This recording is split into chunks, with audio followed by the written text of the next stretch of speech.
அதுக்கப்புறம் அந்த பொண்ணு வந்து காலேஜ் முடிச்சுட்டு ஃபஸ்ட்டாக வேலைக்கு போகிறா. அவன் நிறைய கனவோடு வேலைக்கு போனான். நம்ம வேலைக்கு போனால் நம்ம பிரச்சனையெல்லாம் தீர்ந்துரும், நம்ம சந்தோஷமாக ஆயிடுவோம், நம்ம பணக்காரன் ஆயிடுவோம், நமக்கு எந்த கவலையும் கஷ்டமும் இருக்காது, நம்மளை நம்பி நம்ம இருப்போம் அப்படின்ற ஒரு நினப்பில் வந்து அவள் வேலைக்கு போனான்.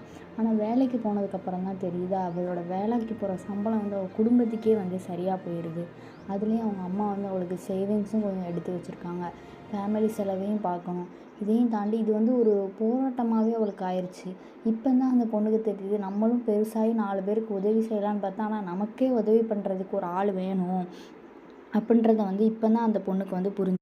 சரி அப்படின்னு இந்த இடத்துல வேலை பார்த்தா நமக்கு இவ்வளோ தான் சேலரி, அதுக்கப்புறம் நம்ம இன்னும் ஹையர் போஸ்டிங் போகணும் அப்படின்னு எவ்வளவோ ட்ரை பண்ணி மாறி மாறி ஒவ்வொரு இடமா மாறி மாறி ஒரு ப்ரைவேட்டு கம்பெனி அந்த இதில் வந்து அந்த பொண்ணு வந்து வேலை பார்த்துட்ருக்கா. அதில் அவளுக்கு நிறைய இடைஞ்சல், போட்டி, பொறாமை எல்லாத்தையும் தாண்டணும். அப்புறம் ஊரில் உள்ளவங்க பேசுகிறது, ஏன்னா அவங்க ஊர் வந்து வில்லேஜ், ஊரில் உள்ளவங்க என்னென்னலாம் பேசுவாங்க, அந்த பொண்ணு வேலைக்கு போது வைக்கிது அப்படின்னு அதெல்லாம் தாண்டணும். இதெல்லாம் தாண்டி ஒரு பொண்ணு சாதிக்கணும் அப்படின்றது வந்து ரொம்ப ரொம்ப பெரிய விஷயம். அதையும் தாண்டி வந்து அந்த பொண்ணு வந்து வேலைக்கு போய் நல்ல சம்பளம் வாங்கி, இதுக்கடுத்தும் அந்த பொண்ணோட வாழ்க்கையில் நிம்மதி இருக்குமா அப்படின்னு பார்த்தா நிம்மதி கிடையாது. போராட்டம் போராட்டம் போராட்டமே தான் போராடிட்டு இருக்கா இப்போ வரைக்கும்.